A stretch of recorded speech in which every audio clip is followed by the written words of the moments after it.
on FoxNews.com.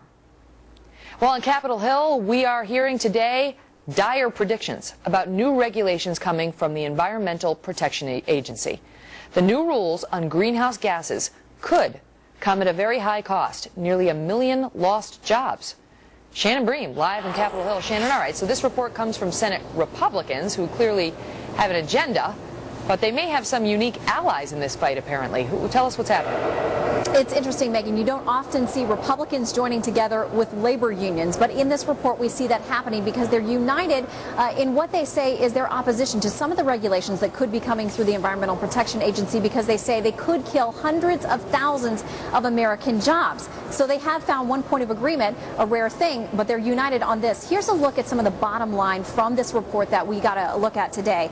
New standards for commercial and industrial boilers, that could kill up to 800,000 jobs. New mandates on cement plants could actually force some 28 million tons of cement production out of the U.S., send it overseas, primarily to China. And the report also catalogs a number of other regulations, things related to greenhouse gas emissions. The authors say it's going to severely restrict job creation and business expansion. And you know, at a time when everybody is focused on jobs, they say it's just not the time to make that kind of thing happen. Megan. All right, so there's certainly a different take on this issue from the White House.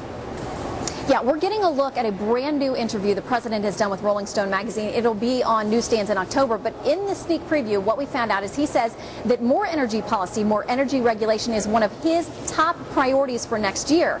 He says that he is going to throw the same weight of the presidency behind getting more energy regulation and policy through, just in the same way that he did with health care legislation. Here is a quote from that article. He says, quote, "We're going to stay on this because it's good for our economy, it's good for our national security, and ultimately it is good for our environment." So clearly there is a lot of disagreement about how you balance that, protecting the environment while also protecting the U.S. economy, which most agree is pretty fragile, Megan. All right, Shannon Bream, live in Washington. Shannon, thank you.